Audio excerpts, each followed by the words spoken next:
whakalawhalahi atu hane e tau wala tala tu tupu ke lata moe awhiawhine. Taha whuki tuai e tangata ni ko moa e hinga ngau tingi, mai hem kawi ko whaia, kua katoa tuai toko ono e tangata he motu ne kua pikisia e he tingi whiwa, moe hātaki atu whuki e whahi malolo sino e tangata, ke mai longa e mahuinga, ke muitua ke he tau whakatokaanga me tō hātaki anga ke aua ne ke pikisia whuki whalu tangata. Kua lale e tau matakaunga hua he whakatuwhonu ke leveki atu ai ke tau palatu, ke tau se whakaseki ke whono moe whakapukipuki e tau pukolo, ka kua ilo mai tuai he whakatuwhonu mga nei, kua tali atu ai e whakatuwhonu hasaina ke langmatai ke whakawhō e tau palatu he motu. Malikisi hake whakatase puke tangata he motu he osi ai e moa e tau matunumela whakamua he whahi tato matunumela, ke tau kumikumianga ne ko tau se ai ke puke tangata he motu he mahina masi. Kua fua tuai whalu e tawakau ne toka tuai ke whanua i vai papahi, he ona mahina tali mai ka mata e mtangahua ne whakatupe he FAO.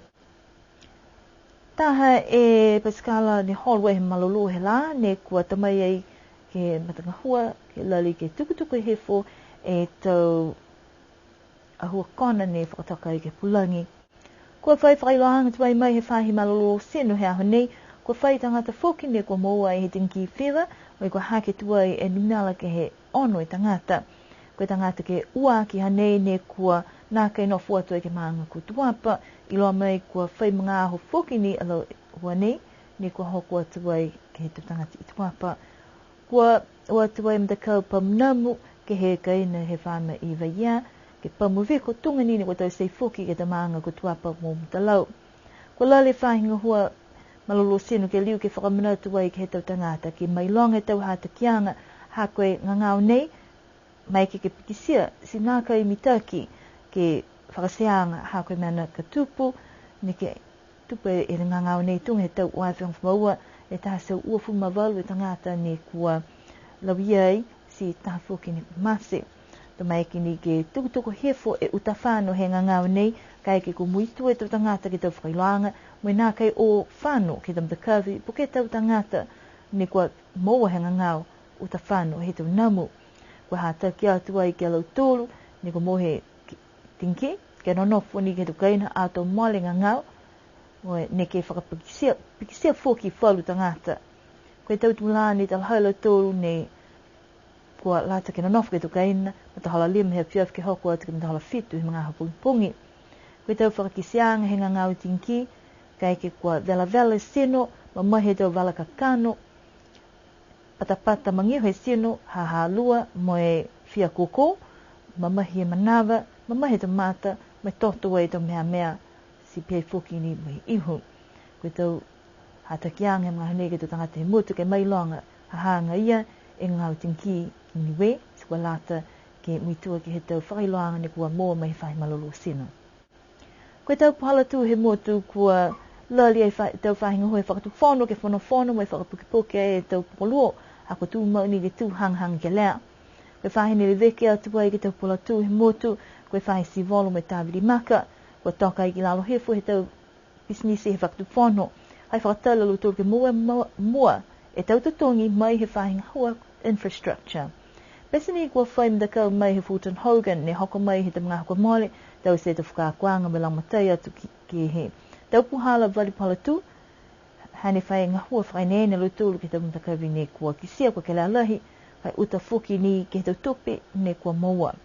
Wai loa mai he tau hukui mai whakatu whono, kua talia mai tuai e saina e manako pake ole hani we, ke langmatai ke vali whakafo e tau puhala tu he motu. Koe tau mahinu kua mole ni hahoko mai whalu ta engineer, mai saina ke tau se tau kumikumiangi loa koe lahi whewhe ngā hua, ke tau se moe fuafuela tō ke tōrungfu e miliona tāla. Tala hau e whoki e ia matupili mea ko sui toke tālangi, koe tau tupe mai saina, nā kai koe kai talofa, ka koe tau tupe, ne kua mahaini ki fuaki langmatai kai nā kai la whakaonga e niwe, ke hongo fulu e tau, si kua mai ke whakaonga e pehnei. Koe amina ki anga tuko mātala i ngā hua, he tau saina, ke mtahiku he tau kahau. Kai ke pihie loa ke whakatali, tō whakatu mauni e tau whainga hua e whakatu whono, mo e tau tupe he koutu ke whakahanga hamtaki e tau pala tu, kua lewa lahi e whakakisi manatu he tau tangata ki ai.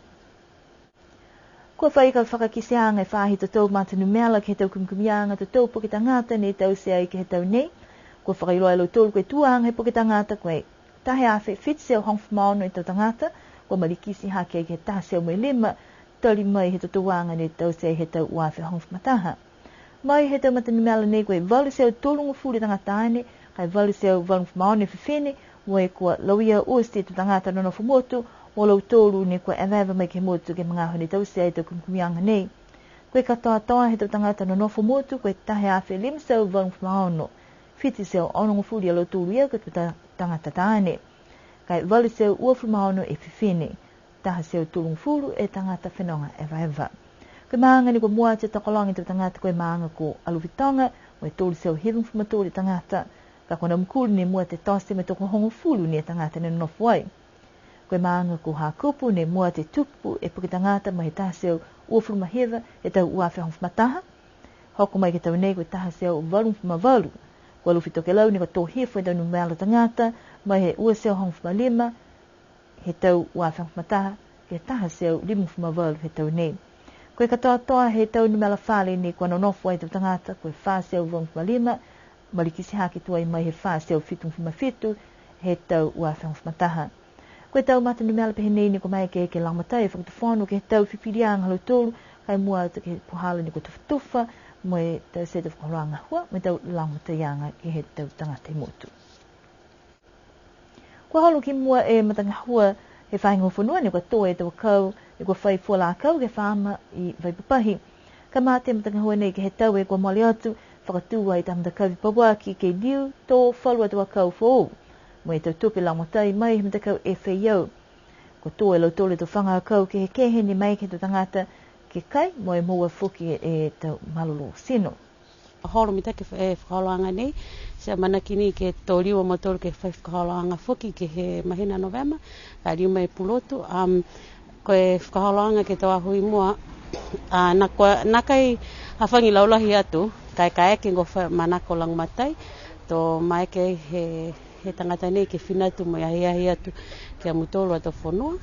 Poke kai mai ke akai ke manako langmatai whuki mai ke amutolo ke matutaki mai ke amutolo whanua nei. Ke whanua nai Vaipapahi koe tō, koe akau ni mui mitake ai koe vindi, koe Panama Perfection ai koe taha variety ai ne tamai e motunako lalotonga.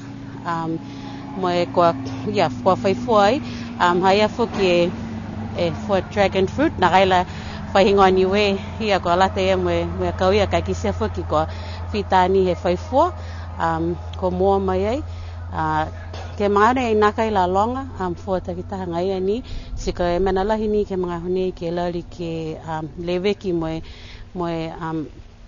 ke leveki tō akau ke mo mui mitaki moe whangaitu mo siko e whakaholo ngai ko whitani he whakataka ke amatora tō tangata ngahoi Vaipapahi. Kua whakamea paua ke walafunua i Vaipapahi, si ki sei whoki hai ai whala tō akau whou, ne kua mui mitaki tunga e dragon fruit, i loa mai mahuinga lahi moe kua whakatatai ai ke he fuakautanga. Hahai ai whuki hamoto e tō akau nei ke whanui Vaipapahi si whamahani ni ka eke ko manako, mai ke lautolu ki atu ke kiskis ki Vaipapahi, kai totongi mai e tō, poke mai totongi mai ki hamotolo a ofisa e i he whaenga whanua i whanokola, kai hahai ai whalua tō akau ia ko whita e whakafua.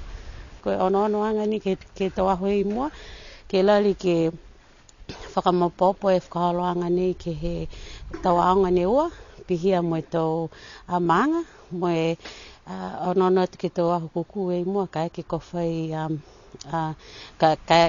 ko amana ke motor ke whakatufu mitaki, me whakaholo mitaki whuke tau maanga.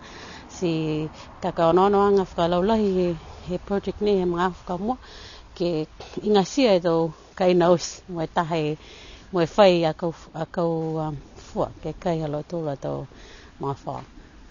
Ke mga ahu nei koe hongo furu e tau akau fuala akau ke kehe ni ko tamai ai he atulunga ke whakataitai, koe moi mitaki na kai, po ke moi olala na kai ke kelekele niwe.